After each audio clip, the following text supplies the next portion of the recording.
الحمدللہ رب العالمین والصلاة والسلام علی سیدنا و مولانا محمد خاتم الانبیاء والمرسلین وعلی آلہ واصحابہ اجمعین ومن اتبعہم الی یوم الدین اما بعد فاعوذ باللہ من الشیطان الرجیم بسم اللہ الرحمن الرحیم احل لکم صید البحر وطعامہ متاعا لکم وللسیارۃ وحرم علیکم صید البر ما دمتم حرما واتقوا اللہ الذی الیہ تحشرون اللہم صلی علی محمد وعلی آل محمد اللہم انفعنا بما علمتنا وعلمنا ما ينفعون وزدنا علما رب اشرح لي صدری ویسر لي امری واحلل عقدۃ من لسانی یفقہوا قولی آمین یا رب العالمین فللہ الحمد والمنت سبحانہ لا نحصی ثناء علیہ وباللہ التوفیق۔ تمام تر تعریفات اللہ سبحانہ وتعالی کی پاک ذات کے لیے کہ وہ ہر دن جو نیا چڑھتا ہے اپنی رحمت سے اس پہ کوئی خیر کا کام کرنے کی اگر توفیق دیتا ہے تو محض اس کا کرم فضل اور احسان۔ القرآن حجت لکا او علیک، قرآن تیرے حق میں حجت ہے یا تیرے خلاف حجت ہے۔ کل الناس یغدو، تم میں سے ہر بندہ صبح کرتا ہے، فبائع نفسہ، اور پھر اپنی جان کو بیچتا ہے، فمعتیکھا او مؤبیکھا، یا اپنے آپ کو جہنم سے بچا لیتا ہے یا جہنم میں گرا بیٹھتا ہے۔ تو بھائی یہ روزانہ کا ایک معاملہ چل رہا ہے، اور جب بھی کوئی خیر کا بندے سے معاملہ بن جائے تو اپنے رب کا بے پناہ شکر ادا کرے، لئن شکرتم لازیدنکم۔ ہم انشاءاللہ تعالی جو ہے سورہ مائدہ کی تلاوت ہمارے پاس چل رہی ہے، اور 12واں یعنی 13واں رکوع سٹارٹ ہو چکا ہے، آیت نمبر 96 سے اس کو آغاز کریں گے۔ 120 کل اس کی آیات ہیں۔ فرمایا جا رہا ہے اوحل لکم صید البحر وطعامہ ومتاعا لکم، متاعا لکم وللسیارہ، تمہارے لیے سمندر کا شکار اور اس کا کھانا حلال کیا گیا، تم اس سے فائدہ اٹھا سکتے ہو اور قافلے والے زیادہ راہ بنا سکتے ہیں۔ وحرم علیکم صید البر ما دمتم حرما، البتہ حالت احرام میں خشکی کا شکار تم پر حرام کیا گیا ہے۔ حالت احرام میں پیچھے جو ہم کل پڑھ رہے تھے کہ خشکی کا اگر کوئی شکار ہے تو وہ تو اس پر حرام ہے، محرم نہ تو کسی شکار کی مدد کرے اور نہ ہی اس شکار کا گوشت کھائے جو محرم کے لیے شکار کیا گیا ہو، ٹھیک ہے۔ اور اگر کوئی اس طرح کا معاملہ آتا ہے تو پھر اسے کفارہ دینا پڑے گا۔ البتہ اگر سمندر میں ہے تو اس صورت میں بتایا جا رہا ہے تمہارے لیے سمندر کا شکار اس کا کھانا حلال کیا گیا ہے تاکہ تم اس سے فائدہ اٹھاؤ اور قافلے والے زیادہ راہ بیان سکیں۔ حدیث کی روح سے بھی سمندر کا مردار جو ہے وہ حلال ہے۔ سمندر کا مردار، عام حالت میں تو مردار حلال نہیں ہے نا، لیکن سمندر کا مردار جو ہے وہ حلال ہے۔ یہ اجازت حالت احرام اور اس کے بغیر ہر طرح سے ہے۔ پھر آگے پھر فرمایا جا رہا ہے واتقوا اللہ الذی الیہ تحشرون، اور اللہ کی خلاف ورزی کرنے سے بچو جس کے حضور تم سب لوگ جمع کیے جاؤ گے۔ جب بھی احکامات بیان کی جا رہے ہوتے تو یہی بات کہی جا رہی ہے اللہ سے ڈرو، یعنی اللہ کے احکامات کو کون بندہ پورا کرے گا؟ جو اللہ سے ڈرے گا، اور اس بات کا ڈر کہ کل کو ہمیں حاضر کر دیا جائے گا، پیش کیا جائے گا اور وہاں پہ جواب دہی ہوگی۔ جعل اللہ الکعبۃ البیت الحرام قیاما للناس، اللہ نے کعبے کو جو قابل احترام گھر ہے لوگوں کے لیے قیام امن کا ذریعہ بنا دیا۔ والشہر الحرام والہدی والقلائد، اور حرمت والے مہینے کو اور قربانی اور پٹے والے جانوروں کو بھی۔ ذالک لتعلموا ان اللہ یعلم ما فی السماوات وما فی الارض، تاکہ تمہیں معلوم ہو جائے کہ اللہ آسمانوں اور زمین میں موجود تمام چیزوں کے حالات خوب جانتا ہے۔ وان اللہ بکل شیء علیم، اور یہ کہ اللہ سبحانہ وتعالی کو ہر چیز کا خوب علم ہے۔ پیچھے جو بات کی گئی کہ کعبے کو بنا دیا جائے قابل احترام گھر ہے جو لوگوں کے لیے قیام امن کا ذریعہ ہے، تو کس اعتبار سے 3 مفاہیم اس بات میں آتے ہیں کہ یہ قیام للناس جو کہا گیا اس میں پہلی بات یہ آتی ہے کہ الناس سے مراد اگلے پچھلے تمام لوگ ہیں، اور اس صورت میں یہ لغوی ہوگا کہ اللہ تعالیٰ نے کعبے کو دنیا کے لوگوں کے لیے قیام اور بقا کا سبب بنا دیا، یعنی جب تک یہ کعبہ ہے تو یہ دنیا آباد ہے، اور جب یہ کعبہ مٹا دیا جائے گا، ڈھا دیا جائے گا تو پھر کیا ہو جائے گا؟ قیامت بھی آ جائے گی۔ جیسے ایک بخاری کی روایت ہے جس میں فرمایا گا کہ قیامت کے قریب ایک چھوٹی پنڈیوں والا حقیر حبشی کعبے کو ویران کرے گا۔ تو لوگوں کے قیام کا باعث کیسے؟ جب تک یہ کعبہ موجود ہے تو یہاں پر یہ دنیا آباد ہے۔ دوسری بات یہ کہ الناس سے مراد مکہ اور ارد گرد کے لوگ ہیں، حج کے موسم میں انہیں اتنی آمدنی ہو جاتی کہ سال بھر ان کا آرام سے گزارا ہو جاتا ہے، اور یہ بات تو ہمارے سامنے ہے جی، حج کا بس سیزن لگ جائے، اور یہ بھی ایک بات ہے کہ سیزن کون سا ہے بہرحال۔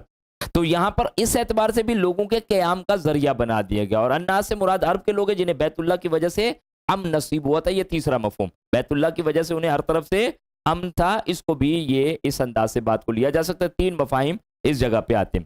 اگلی آیت پہ چلتے ہیں۔ فرمایا گیا ما علی الرسول الا البلاغ، رسول کے ذمہ تو صرف پیغام پہنچانا ہے. واللہ یعلم ما تبدون وما تکتمون، اور جو کچھ تم کرتے ہو یا چھپاتے ہو اللہ اسے خوب جانتا ہے. اور یہ بات آج بھی ایسی ہے بائنی، اللہ کی کتاب ہم تک پہنچ گئی ہے. اب جس کی مرضی ہے اس پر ایمان لائے، جس کی مرضی ہے اس کے پیچھے چلے، جس کی مرضی ہے اسے محور و مرکز اپنا امام بنائے، اور جس کی مرضی اسے چھوڑ کے رکھ دے. جس کی مرضی ہے کبھی آئے پوچھ لے دیکھ لے، اچھا ہماری کتاب ہے رمضان ہے ٹھیک ہے بھائی 30 پارے ہیں بس، اس سے آگے کچھ پتا کوئی نہیں. ظلم ہے. کہا گیا کہ رسول کے ذمے تو صرف پیغام پہنچانا ہے، ہم تک یہ باتیں پہنچا دی گئی، منوانا نہیں تھا. اور یہ دائی کے لیے ہم پہلے بھی بات سمجھ کے آئے ہیں کہ پیغام کا پہنچانا مقصود ہے. فرمایا کیا قل لا يستوي الخبيث والطيب ولو اعجبك كثرة الخبيث، آپ ان سے کہیے کہ پاک اور ناپاک ایک جیسے نہیں ہو سکتے، خواہ ناپاک کی کثرت تمہیں بھلی معلوم ہو. ناپاک چیزیں آج دیکھیے واقعتاً یہ بات ہے، مال حرام سے اگر عیش ہے، اگر عہدوں پر آ کر انہیں لوٹا جا رہا ہے اور اس امانت میں خیانت کی جا رہی ہے، تو یہ خباثت تمہیں اٹریکٹ نہ کرے. بندہ تو تمنا ہی کر رہا ہوتا جی اللہ تعالیٰ ہمیں بھی کوئی سرکاری عہدہ دے دے تو پھر ہم دیکھیں سرکار کو کیسے لوٹے، تمنا کر رہا ہوتا. مال و دولت آ جائے، حرام سے آ جائے، کوئی فرق نہیں ہے. تو کہا گیا یہ خباثت اگرچہ تمہیں بھلی معلوم ہوتی ہو، تعجب میں ڈالتی ہو، آج اٹریکٹ کر رہی ہو، لیکن یہ اچھی نہیں ہے. بلکہ ایک جگہ پہ فرمایا گیا نا کہ حدیث مبارکہ ہے کہ ان اللہ طیب لا یقبل الا طیبا، اللہ پاک اور پاکیزہ چیزوں کو پسند کرتا ہے، ناپاک کو رب پسند نہیں کرتا، کسی بھی جگہ پہ ہو، چاہے قول میں ہو، عقیدے میں ہو، عمل میں ہو. تو فرمایا گیا کہ آپ ان سے کہیے کہ پاک اور ناپاک ایک جیسے نہیں ہو سکتے، خواہ ناپاک کی کثرت تمہیں بھلی معلوم ہو. فاتقوا اللہ یا اولی الالباب لعلکم تفلحون، لہذا عقل والے اللہ سے ڈرتے رہو تاکہ تم کامیاب ہو سکو. ایک بات بار بار آ رہی کیا جی، اللہ سے ڈرو، اللہ سے ڈرو، اللہ سے ڈرو. اتنی کامن بات ہے نہیں سمجھ آتی. ہم بھی بچوں کو کیا کر رہے تھے، ڈر جاؤ بات سنو، کیسے نہیں سنتے تو میرے ڈرا ہی رہے ہوتے ہیں تاکہ وہ ہمارے متی ہو جائے، فرما بردار ہو جائے، ہماری بات مان لے. آج رب ہمیں اس دنیا میں کہہ رہا ہے یہ عارضی سا ٹائم ہے، اس پہ ڈر جاؤ میری بات سے. فانذرتکم نارا تلظی، بلکہ ایک جگہ پہ کیا فرما دی گا، میں تمہیں ڈراتا ہوں بھڑکتی ہوئی جہنم کی آگ سے. اور آج بندہ اس بات کو سمجھنے کے لیے تیار نہیں. فرمایا گیا یا ایھا الذین آمنوا لا تسألوا عن اشیاء ان تبد لکم تسؤکم، اے ایمان والو ایسی باتوں کے متعلق سوال نہ کیا کرو کہ اگر وہ تم پر ظاہر کی جائیں تو تمہیں ناگوار ہو. وَإِن تَسْأَلُوا عَنْهَا حِينَ يُنَزَّلُ الْقُرْآنُ تُبْدَ لَكُمْ عَفَا اللَّهُ عَنْهَا وَاللَّهُ غَفُورٌ حَلِيمٌ، اور اگر تم اس وقت پوچھو کہ جب قرآن نازل ہو رہا ہے تو تم پر ظاہر کر دی جائے گی، اب تک جو ہوا اللہ اسے معاف کرتا ہے، وہ معاف کرنے والا حلیم ہے. ایک صحابی ہیں جب یہ آیتیں نازل ہوئی کہ وَلِلَّهِ عَلَى النَّاسِ حِجُّ الْبَيْتِ، تو کہ تم پر جو ہے حج کو فرض کر دیا گیا ہے، تو اب وہ کہتے ہیں اللہ کے رسول کریم صلی اللہ علیہ وآلہ وسلم آفی کلی عام، ان کے ہر سال فرض کر دیا گیا. آپ صلی اللہ علیہ وسلم نے چہرہ مبارک پھیر دیا، دوسری دفعہ چہرہ مبارک پھیر، تیسری دفعہ فغضب رسول اللہ صلی اللہ علیہ وسلم غضبا شدیدا، آپ صلی اللہ علیہ وسلم سخت ناراض ہوئے اور فرمایا لو وجبت، اگر میں لو قلت نعم، اگر میں کہہ دیتا ہاں لوجبت، تو یہ تم پر واجب ہو جاتا، اور اگر یہ تم پر واجب ہو جاتا مستطاعتم، تم میں سے کسی کی استطاعت نہیں تھی. یعنی جہاں پر انبیاء اور رسول نے کوئی بات لا کے چھوڑ دی تو وہیں پہ خاموشی اختیار کر لی جائے.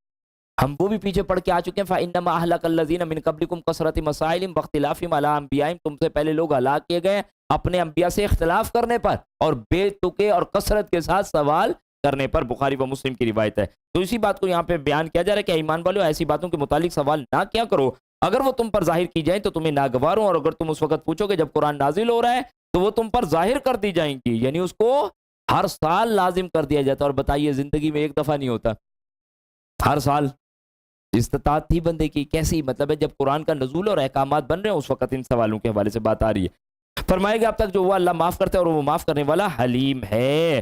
قد سألها قوم من قبلكم ثم اصبحوا بها کافرین، تم سے پہلے بھی ایک قوم نے ایسے سوال کیے تھے پھر اسی وجہ سے کفر میں مبتلا ہو گئے. ما جعل اللہ من بحیرۃ ولا سائبۃ ولا وصیلۃ ولا حام، اللہ نے بحیرہ کو کوئی چیز نہیں بنایا، نہ سائبہ کو، نہ ہیلہ کو، اور نہ سام کو. یہ سارے جانور ہیں جن کے لیے مختلف نظریات رکھے ہوئے تھے. کسی نے 10 بچے دیے تو اب جناب 11واں بچہ بت کے نام پہ لگا دیں، کسی کا دودھ نہیں نکالنا، کسی کو جانوروں کو چھوڑ دینا، یہ خود ساختہ چیزیں بنا کے. تو فرمایا گیا کہ اللہ نے بحیرہ کو کوئی چیز نہیں بنایا، نہ صاحبہ کو، نہ ہیلہ کو، اور نہ سام کو.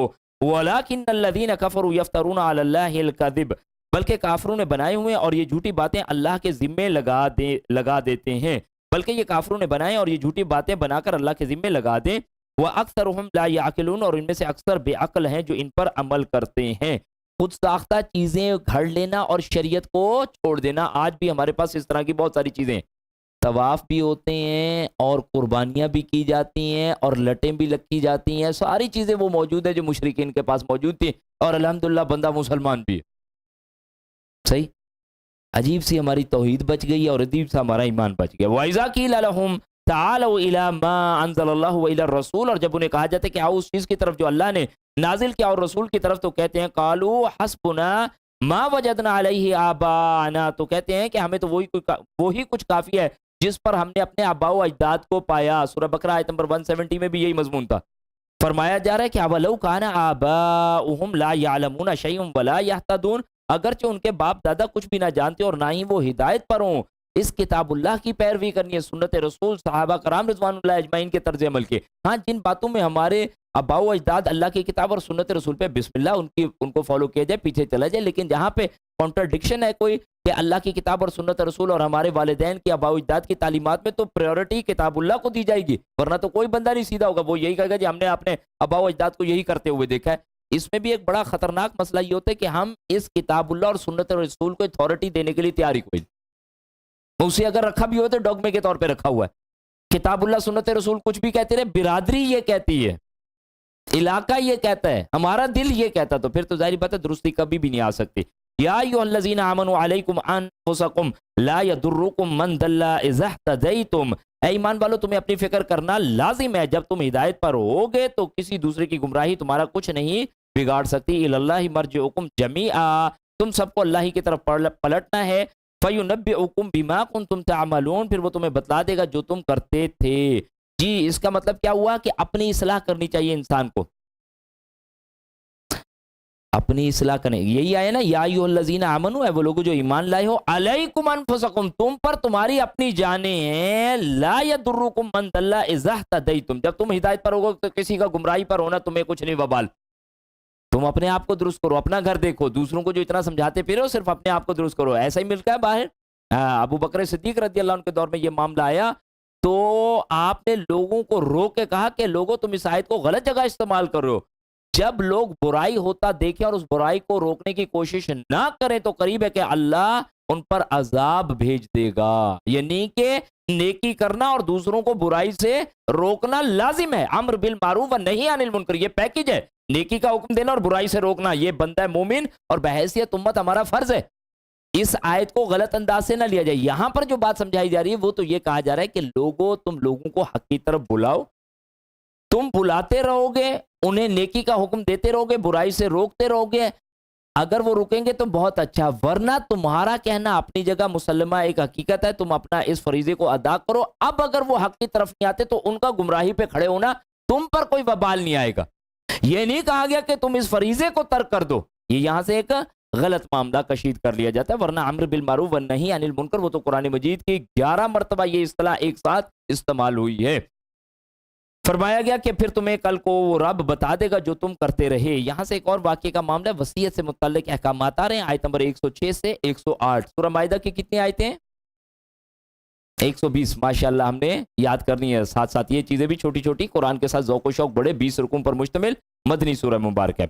یا ایھا الذین آمنوا شہادۃ بینکم اذا حضر احدکم الموت حین الوصیۃ اثنان ذوا عدل منکم, اے ایمان والو اگر تم میں سے کسی کو موت آ جائے تو وصیت کے وقت اپنے مسلمانوں میں سے 2 صاحب عدل گواہ بنا لے. او آخران من غیرکم ان انتم ضربتم فی الارض فاصابتکم مصیبۃ الموت, اور اگر تمہیں حالت سفر میں اور تمہیں موت کی مصیبت آ لے تو 2 غیر مسلموں کو بھی گواہ بنا سکتے ہو. تحبسونہما من بعد الصلاۃ, تو اگر تمہیں کچھ شک پڑ جائے تو ان دونوں کو صلاۃ کے بعد مسجد میں روک لو. فیقسمان باللہ ان ارتبتم لا نشتری بہ ثمنا, اور پھر وہ لوگ اللہ کی قسم اٹھا کر کہیں کہ وہ کسی مفاد کی خاطر شہادت کو بیچنے والے نہیں. وَلَوْ كَانَ ذَا قُرْبَى, اور خواہ وہ ہمارا کوئی رشتہ داری کیوں نہ ہو, یعنی کہ وہ دونوں قسم کھائیں گے کہ ہم حق بات کہیں گے خواہ وہ کوئی ہمارا رشتہ داری کیوں نہ ہو. وَلَا نَكْتُمُ شَهَادَةَ اللَّهِ إِنَّا إِذًا لَّمِنَ الْآثِمِينَ, اور نیز ہم اللہ کی خاطر گواہی نہیں چھپائیں گے, اور اگر ایسا کریں گے تو ہم مجرم ہیں. فَإِنْ أُثِرَ عَلَىٰ أَنَّهُمَا اسْتَحَقَّا إِثْمًا, پھر اگر یہ معلوم ہو جائے کہ وہ دونوں گناہ میں ملوث تھے، یعنی یہ سارے کام کرنے کے باوجود بھی وہ گناہ گار ہیں اور کوئی گڑبڑ کر رہے ہیں، فآخران یقومان مقامہما، تو ان دو کی جگہ اور دو گواہ کھڑے ہوں گے، من الذین استحق علیہم الاولیان، جو پہلے دو گواہوں سے زیادہ اہل تر ہوں گے اور ان کی طرف سے جن کی حق تلفی ہوئی ہے، فیقسمان باللہ لشہادتنا احق من شہادتہما، اور اللہ کی قسم اٹھا کر کہیں گے کہ ہماری شہادت ان پہلے گواہوں کی شہادت سے زیادہ سچی ہے، وَمَا اعْتَدَيْنَا إِنَّا إِذًا لَمِنَ الظَّالِمِينَ، اور ہم نے کوئی زیادتی نہیں کی، اور اگر ہم نے ایسا کام کیا تو بلا شبہ ہم ظالم ہیں۔ ذَلِكَ أَدْنَىٰ أَن يَأْتُوا بِالشَّهَادَةِ عَلَىٰ وَجْهِهَا، اس طریقے سے زیادہ توقع کی جا سکتی ہے کہ لوگ ٹھیک شہادت دیں، أَوْ يَخَافُوا أَن تُرَدَّ أَيْمَانٌ بَعْدَ أَيْمَانِهِمْ، یا اس سے ڈر جائیں کہ کہیں ان کی قسموں کے بعد دوسری قسموں سے ان کی تردید نہ ہو جائے، وَاتَّقُوا اللَّهَ وَاسْمَعُوا، اور اللہ سے ڈرو اور احکامات دھیان سے سنو، وَاللَّهُ لَا يَهْدِي الْقَوْمَ الْفَاسِقِينَ، اور اللہ فاسقوں کو راہ نہیں دکھاتا۔ اچھا، یہ ہوگی آیت نمبر 106 اور 108 میں ایک موضوع۔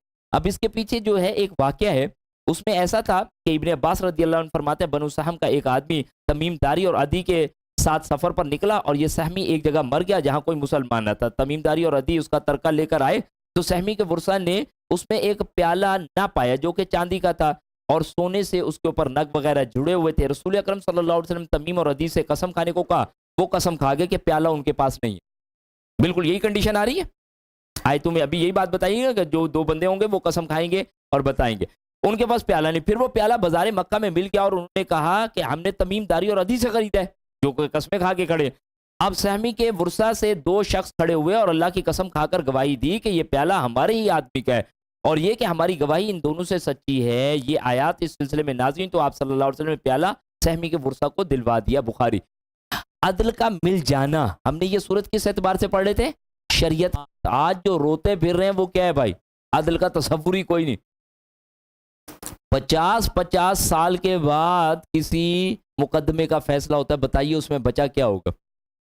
جی، وہ جو سوات والی جعلی ویڈیو تھی اس کا فیصلہ 7 سال کے بعد آیا، انا للہ و انا الیہ راجعون، اور اس کا ریئیکشن 7 منٹ بعد شروع ہو گیا تھا، اور اس وقت دھاڑے مارتے ہوئے چھتوں کو لگے ہوئے تھے، اور بعض جگہوں پہ تو دیندار لوگ کہ دیکھیں جی کتنا بڑا ظلم کر دیا فلاں، بعد میں پتہ چلا جی فیک ہے، ٹوٹل فیک ہے، اور اس کو عدالت کو ثابت کرنے کے لیے 7 سال چاہیے۔ یعنی یہ دین اسلام کی تعلیمات کس کام کے لیے؟ عادلانہ نظام۔ اسی کے اعتبار سے ہم یہ صورت مبارکہ پڑھے تھے، اور آپ دیکھیں اللہ کے رسول کریم صلی اللہ علیہ وسلم اپنے اس معاشرے میں ہی اس عدل کو رائج کر کے گئے ہیں، دین اسلام کے احکامات کو عدالتی نظام کی صورت میں رائج کر کے گئے ہیں۔ عمر فاروق رضی اللہ عنہ، عثمان غنی، اور پھر آگے علی رضی اللہ عنہ کے دور میں جو اس کا معاملہ بڑھا ہے وہ تو سبحان اللہ، اس کی تو بات ہی الگ ہے، لیکن اتنی کریٹیکل کنڈیشن میں بھی اللہ کے رسول کریم صلی اللہ علیہ وآلہ وسلم تمام فیصلوں کو امپلیمنٹ کرواتے جا رہے ہیں کہ یہ دین خالی لکھنے کے لیے نہیں آیا، عمل کرنے کے لیے ہے۔ اور یہاں پہ ایک اور بات بھی آتی ہے، جھوٹی گواہی، اللہ رحم فرمائے۔ عدالت چلے جائیں نا اس وقت، یقین کیجئے ہر برانڈ کا بندہ ملے گا، وہ کہیں گا جی داڑھی والا بھی ہے، نمازی بھی ہے، محراب والا بھی ہے، ریٹ اس کا ذرا زیادہ ہوگا، مل جائیں گے آپ، گواہ مل جائیں گے، سارے سچے جھوٹے، یہ وہ فلانا، گارنٹی سے کہتے ہیں بندہ مار کے آ جائیے، 10 لاکھ روپیہ رکھیے، بچانا ہمارا کام۔ یہ تو پہلے کی بات بتا رہا ہوں، گارنٹی سے چھوڑ دیجئے کیسے ہم نے سچی جھوٹی باتیں کرنی ہے۔ ایک حدیث میں فرمایا گیا کہ اللہ کے رسول کریم حضرت ابو بکر رضی اللہ عنہ اس کو فرماتے ہیں کہ آپ صلی اللہ علیہ وسلم فرماتے ہیں الا انبئک باکبر الکبائر، کیا میں تمہیں نہ بتاؤں کہ بڑے بڑے گناہ کیا ہیں؟ تو قالوا بلا یا رسول اللہ صلی اللہ علیہ وسلم، انہوں نے کہا جی ضرور بتائیے۔ فرمایا الاشراک باللہ، اللہ کے ساتھ شریک ٹھہرانا، وعقوق والدین، اور والدین کے حقوق میں کوتاہی کرنا، ٹھیک ہے، والدین کو ستانا، اللہ اس سے محفوظ فرمائے۔ اور آپ اس وقت تکیہ لگائے ہوئے بیٹھے تھے، پھر آپ سیدھے ہو گئے، وکان متکئا فجلس فقال الا وقول الزور وشہادت الزور، وقول الزور وشہادت الزور، وقول الزور وشہادت الزور، یعنی جھوٹی بات اور جھوٹی گواہی، جھوٹی بات اور جھوٹی گواہی، جھوٹی بات اور جھوٹی گواہی۔ اور کہتے ہیں صحابی کہ قلت لیتہ سکت، کہ میں نے کہا کاش اللہ کے رسول کریم صلی اللہ علیہ وسلم خاموش ہو جائے۔ جھوٹی بات اور جھوٹی گواہی، اور آج میں نے پہلے آپ سے عرض کیا اللہ مجھے آپ کو ہم سب کو ان چیزوں سے محفوظ فرمائے۔